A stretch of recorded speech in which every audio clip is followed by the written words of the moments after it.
Hello and a very warm welcome to a brand new edition of World Panorama on Rajya Sabha Television with me, Frank Pereira. Over the next half an hour, we're going to bring you a roundup of all the significant developments to have taken place across the world this week. But as always, let's begin with the latest headlines. US and Cuba end over 50 years of hostilities. US President Barack Obama announces resumption of diplomatic ties. Gunmen kill 132 children in Peshawar as Taliban storms school in one of Pakistan's bloodiest ever attacks. Nawaz Sharif vows to eliminate terror, but a day later, Pak releases 2611 main accused Zakir Rahman Lakwi on bail and then rearrests him. 16-hour hostage standoff in Sydney ends with the killing of lone gunmen. 2 civilians also killed in the attack on a cafe, both Indian hostages safe. Vladimir Putin vows to fix Russia's economic woes within 2 years. Party blames sanctions imposed by the West for the fall of the Russian currency. And Mario Balotelli given a one-match ban by the Football Association as punishment for his Super Mario post on social media. Liverpool striker charged for a post which appeared to contain racist references. Our top focus on the show this week, in a decision that reverses one of the most long-standing historical standoffs, the United States and Cuba agreed to restore diplomatic ties. President Barack Obama also called for an end to the long economic embargo against its old Cold War enemy. Here's more.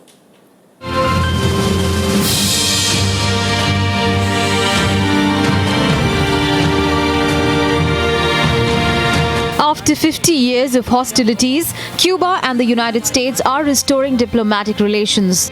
In a nearly hour-long telephone call, President Obama discussed the changes with Cuban President Raul Castro on Tuesday. I'm told that in the Jewish tradition, one of the great mitzvahs is Pidyon Shivuim. My Hebrew is not perfect, but I get points for trying. But it describes the redemption, the freeing of captives. And that's what we're celebrating today, because after being unjustly held in Cuba for more than 5 years, American Alan Gross is free. The shift was made possible by the release of U.S. prisoner Alan Gross, who was imprisoned for 5 years. Cuba is also releasing an intelligence agent who spied for the United States and was held for nearly 20 years. In return, the United States freed 3 Cuban intelligence agents. However, Washington's economic embargo still stands for now. The light of hope must outlast the fires of hate. That's what the Hanukkah story teaches us. That's what our young people can teach us, that one act of faith can make a miracle, that love is stronger than hate, that peace can triumph over conflict. And during this Festival of Lights, let's commit ourselves to making some small miracles ourselves and then sharing them with the world. The announcements bring down the curtain on a political saga that spanned the Cold War and the demise of Soviet communism. It also brings to a close the legacy of Fidel Castro, whose political, social and economic revolution transformed Cuba from a backward playground for US tourists into a third world power. Estaré en la primera línea para morir combatiendo en defensa de mi patria. Hailed by admirers as a hero and a dictator for critics, Castro led a guerrilla campaign that ousted right-wing Cuban dictator General Fulgencio Batista in 1959. His anti-US stance made Castro the target of a series of attempts by Washington to remove him. These included an abortive invasion attempt at Cuba's southern Bay of Pigs in 1961 by more than 1,000 Cuban exiles trained and financed by the US Central Intelligence Agency. Castro's health finally gave out in June 2006 when a series of intestinal ailment forced him to hand provisional power to younger brother Raul Castro. Yo realmente pensé que no iba a haber esta obra. Yo venían trabajando mucho tiempo. During the 1980s, after years of economic struggle, Cuba began to enjoy reasonable prosperity, largely due to trade agreements with the Soviet bloc. Bureau Report, Rajya Sabha TV. Well, joining me for a chat on the show this week on this very subject is senior journalist Siddharth Varadarajan. Welcome to the show, Siddharth, and thank you for joining us. I mean, you know, It's been over 50 years since ties between these two countries were strained, but Obama earlier this week announced that, the ties between US and Cuba are going to be normalized. It is indeed the beginning of a new chapter, isn't it? I think there is no doubt that Obama has shown boldness and courage, perhaps the most bold and most courageous decision in foreign policy that he's taken in the 8 years he's been president, by reversing what the world saw as a completely unjust and illogical policy towards Cuba. Your report suggests that this is the end of the Castro era. I would say that the US decision to reverse itself represents the victory of Fidel Castro, because it was his revolution, or the revolution that he led, which prompted the US to adopt this policy of sanctioning and embargoing and cutting off all ties with Cuba. A policy they persisted for half a century, and which they've now been forced to abandon. So I think that this is a marvelous development. There is a big obstacle, as your report itself says, the economic embargo, which prohibits not just American companies and individuals from dealing with Cuba, but also has a strong extraterritorial angle. So in other words, the US for the last decade and a half has been criminalizing in American law European or Indian or Chinese attempts to invest in and trade with Cuba. So I hope that this aspect of American policy, which the Congress will have a say in, unfortunately, the President can waive it, but ultimately the Congress has to rescind these laws. I hope that this happens sooner rather than later. Do you see other countries, principally Israel as well, going the way of Washington? Let's not forget Israel and Cuba also have strained ties. So do you see that changing? Well, there was an irony in President Obama using Hanukkah to announce the change. See, Israel doesn't really have a dog in the fight here, quite frankly. Israel has reflexively backed the United States in all the votes that have happened at the UN General Assembly against the illegal American blockade. So typically, it's been the entire world against the US and Israel and perhaps Micronesia or Palau, some small Pacific country that the US manages to browbeat. So I would imagine Israel will also fall in line, although the Israelis tend to be very prickly about countries that have harsh words about their own behavior. So I don't know, but I don't think it really matters. I think the essential thing is that the US has committed itself to reversing its position and respecting, and it must respect Cuban sovereignty, something it hasn't done for, I would say, more than a century. The revolution itself was a product of that lack of American respect for Cuban sovereignty.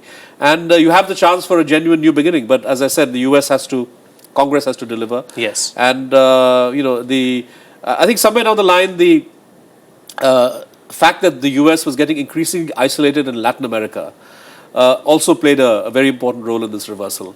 What we've seen, say, over the last 2 or 3 years, because of changes of government and a whole trend in Latin America, Bolivia, Ecuador, Venezuela, of course, but Argentina, Peru, countries that are increasingly vocal about the unjustness of the blockade.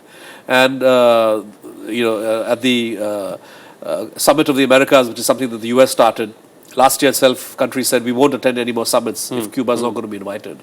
So I think that the region also has contributed its effort, and I think that's something which has also played into the US decision. The only country against which blockades still remain from the Cold War era is North Korea now, and North Korea seems to be isolated with Barack Obama, of course, lifting these blockades against Cuba. So what's really going to happen as far as North Korea is concerned? You're going to see, can we expect something to change? Well, the North Korean issue has become more complicated because of the FBI now formally accusing the North Korean regime of hacking into Sony's computers and, essentially leaking emails and also issuing threats of terrorist activities against any cinema hall that shows this movie, The Interview. Sony has responded by withdrawing the film. I think this is going to complicate relations between the US and North Korea. But there's one big difference. The North Koreans have an atomic weapon. They have the nuclear bomb. So that constrains what the US can do against North Koreans. But I don't see any easing, quite frankly, of the tension between the two countries. And I wouldn't compare North Korea with Cuba, because I would say in the US-Cuba standoff, virtually the entire blame can be laid at Washington's door. The Korean question is complicated. I think the US has been a highly complicating factor, But the behavior of the North Korean regime is also highly, it's completely inexcusable. And I think they have also provoked crisis after crisis. Ever since Raul Castro, the younger brother of Fidel Castro, took over from Fidel Castro, we've seen several overtures being made by him towards Washington. We saw the infamous handshake between, Raul Castro and Barack Obama during Nelson Mandela's funeral in 2013. So, the thaw was happening and it was bound to happen. It seemed to be heading in that direction, isn't it? See, the Cubans have always maintained that they were ready for restoration of normalcy. Because they never took measures against the United States. The measures were all unilateral, and the measures that the US took, as I mentioned earlier, were progressively being tightened with each passing year, each passing decade. So I think Raul Castro, people are trying to interpret that Raul Castro, because Fidel, who's ill, has not said anything on this restoration of ties. My sense is that the Cuban leadership would be united on this course of action, because this is something that they have always stood for. They have said, don't expect us to compromise on our independence and sovereignty. You imposed a blockade on us. You cut off diplomatic ties because, going back to 1901, the Platt Amendment, the US has never respected Cuban sovereignty. So they said, as long as you say that you're willing to deal with us as a sovereign country, we are quite happy to have ties with you. So I think it was for the US to make that effort. I think Raul Castro at the Mandela funeral, as you noted, showed a statesman-like gesture by initiating that handshake, and Obama responded in like fashion. It was clear that Obama wanted to do something, and I think it's taken him a couple of years since then, but he's done the right thing finally. All right. We'll have to leave it at that, Siddharth. Thank you so much for joining us on the program this week and sharing your views and insights on this subject. Let's shift focus and move on now. 16 Taliban militants, including Pakistan Taliban chief Mullah Fazullah and his deputy Khalid Haqqani, were named in an FIR in the Peshawar school massacre. At least 141 people, including 132 children, were killed in an attack by the Pakistani Taliban on a military-run school on Wednesday. Pak Prime Minister Nawaz Sharif vowed to eliminate terrorism from his country's soil after the attack, but people remain skeptical. Here's a detailed report. Pakistani authorities filed cases against Pakistan Taliban chief Mullah Fazlullah, his deputy Khalid Haqqani, and 14 other Talibani commanders in the Peshawar school massacre. Names of the terrorists who carried out attack were also mentioned. At least 141 people, including 132 school children, were killed in the terror attack.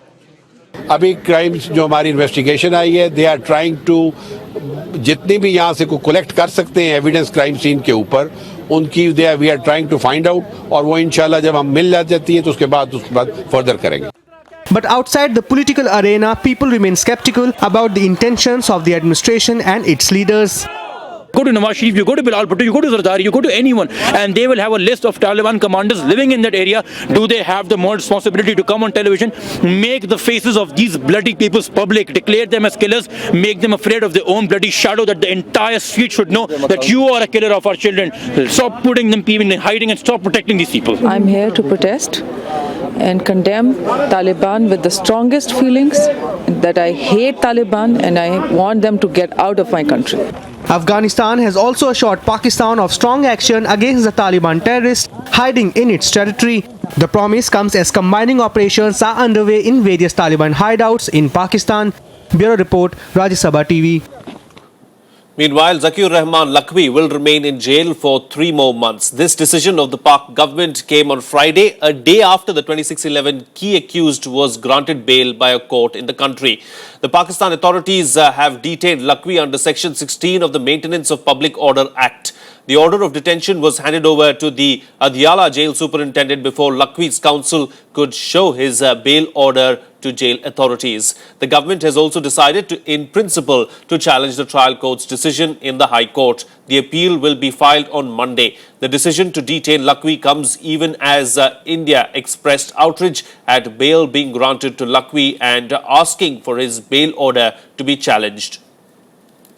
Well, it's time for a short break now, but still to come on the show, Russian President Vladimir Putin seeks to ease fears over Russia's economy, insisting that the dramatic fall in the ruble will stabilize. Stay tuned, we'll be right back.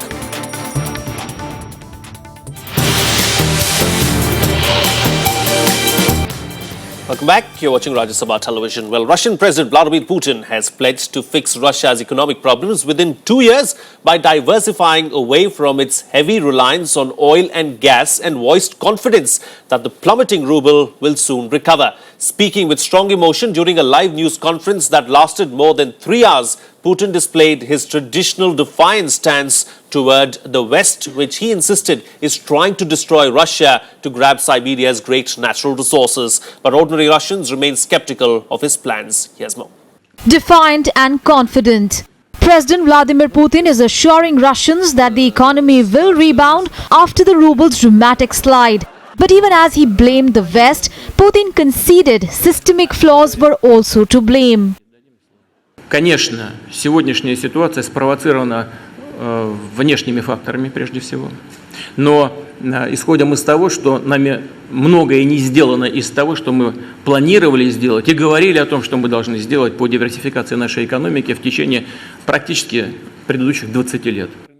Although Putin said recovery might take 2 years, much will depend on how long the West maintains sanctions on Russia for its role in the Ukraine crisis. Нужно воспользоваться этой ситуацией, чтобы дополнительно создать условия для производственного бизнеса и диверсификации экономики. Вот надеюсь, что именно сегодняшняя конъюнктура поможет нам это сделать. For now, the US is keeping in place the Russian sanctions passed by Congress. Signing the legislation does not, however, signal a change in the administration's sanctions policy, which we have carefully calibrated in accordance with developments on the ground and coordinated with our allies and partners, principally in Europe. At this time, the administration does not intend to impose sanctions under this law. Even as he ignored pressure to say how he will fix an economy, Putin blamed NATO for the worst relations between Moscow and the West in decades. Свои вооруженные силы выдвигаем к границам Соединенных Штатов либо других государств. Базы кто двигает к нам НАТО? Военную инфраструктуру. Не мы. Нас кто-нибудь слушает? Хоть какой-то диалог с нами по этому поводу ведут? Нет, вообще никакого. Всегда в ответ только одно. Не ваше дело. Western media interpreted Putin's 3-hour press conference in Moscow as an effort to show Russians that he was in command, but ordinary residents seemed divided. Экономика неизбежно приспособится к условиям жизни, к условиям низких цен на энергоносители, и она будет обязательно диверсифицироваться. И второе, даже если мы исходим из того, что низкие цены будут сохраняться на энергоносители и даже будут снижаться, неизбежно наступит момент. Putin also dismissed a possibility that somebody from his inner circle may stage a coup as a result of the currency crisis. Насчет дворцовых переворотов успокойтесь, у нас нет дворцов, поэтому переворотов дворцовых быть не может. У нас есть официальная резиденция Кремль, она хорошо защищена. И это тоже фактор нашей государственной стабильности. Но стабильность основана не на этом. Она основана и не может быть никакой другой, более прочной базы, чем поддержка российского народа. Despite the anti-Western rhetoric, Putin urged a political solution for Ukraine. He also held out hope for normalizing ties with the West, saying that Russia still hopes to expand its gas supplies to southern Europe using a prospective gas hub on Turkey's border with Greece. Moving on, now 2 people died along with an Islamist gunman after commandos stormed a cafe in Sydney, Australia to bring to an end a 16-hour siege. The deceased were identified as 34-year-old Tori Johnson and manager of Lint Cafe, and 38-year-old lawyer Katrina Dawson. 4 people were injured, including a policeman hit by shotgun pellets. After the Sydney siege, Australian Prime Minister Tony Abbott questioned why the gunman was not on the country's terror watch list. The hostage taker, Haron Monis, was killed during the rescue operations by the Australian police forces on Tuesday night. He was identified as a cell-styled Muslim cleric born in Iran and residing in Australia as a refugee. Tributes poured in for the 2 hostages killed in the siege. 2 Indians who were held hostage in the Sydney cafe survived the crisis unharmed.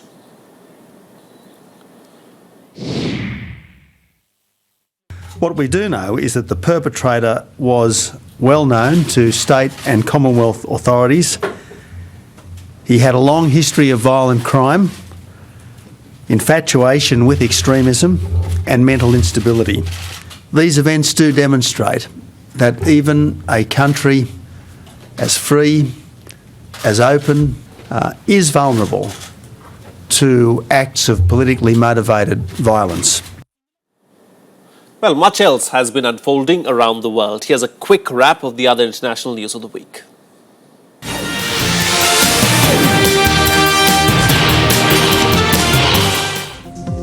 The bodies of more than 230 people believed to have been killed by Islamic State have been found in a mass grave in eastern Syria. The Syrian Observatory for Human Rights said they were thought to be the members of a tribe that fought the jihadist group in Deir al-Zur province in the summer. The mass grave was discovered after the tribe, the Siddharth, were allowed to return home by IS leaders. Last month, the UN said it had received reports of a massacre there in August. The Federal Reserve on Wednesday offered a strong signal that it was on track to raise interest rates sometime next year. The decision marked a show of confidence in the US economy and alters its pledge to keep rates near zero for what it earlier called a considerable time. The US Central Bank said it will take a patient approach in deciding when to bump borrowing costs higher. Fed Chair Janet Yellen implied that the Fed will not increase rates at least until April of next year. The European Parliament voted to recognize the statehood of Palestine in principle on Wednesday, despite the reservations of a large bloc of European People's Party MEPs. The vote, which was carried by 498 votes to 88 with 111 absentations, took place on Wednesday afternoon in Strasbourg amid sharp divisions among the political groups on the issue. Following the vote, the head of the European Parliament's Foreign Affairs Committee said the vote did not indicate an unconditional recognition of a Palestinian state.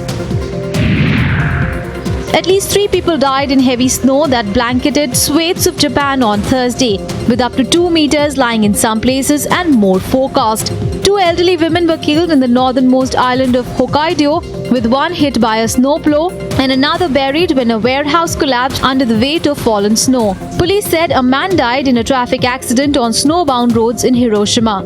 There was also widespread disruption to travel, with around 100 domestic flights cancelled, adding to the 450 that were grounded on Wednesday. Shifting focus now, it's time to bring you up to speed with all the sports news that you might have missed this week. Here's all the sports action.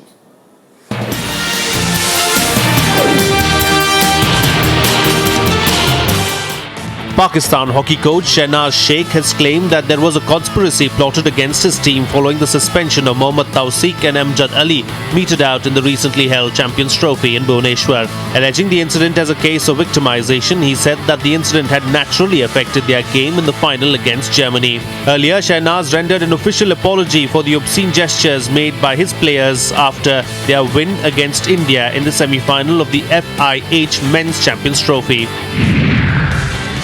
Liverpool striker Mario Balotelli has been given a one-match ban by the Football Association as punishment for his Super Mario post on social media. The Italian, whose suspension rules him out of Sunday's home game against Arsenal, has also been fined £25,000 and must attend an education course. The 24-year-old was charged under FA Rule E31 for a post which appeared to contain anti-Semitic and racist references. Chelsea, who currently top the Premier League table, have been drawn against Liverpool in the semi-finals of the League Cup, with Tottenham Hotspur set to face Sheffield United in the other tie. League One side Sheffield United have already knocked out Premier League teams Southampton and West Ham United on their route to facing 2008 winners Tottenham. The two-legged ties would be played next month, with the final to be held on March 1st. Liverpool and Chelsea both overcame Championship opposition with 3-1 away victories in the quarter-finals. Jamaican sprint superstar Usain Bolt is against the changes to Olympics athletics programs and has termed the report suggesting the 200 meters being among 5 events at risk of being removed from the Games as ridiculous. The 6-time Olympic champion was responding to an article from an Australian media company which said that the event Bolt has won at the last 2 Summer Olympics is one of the 5 key disciplines at risk. Going on now, here's a look at what's been creating a buzz in the world of show business. Here's our entertainment wrap.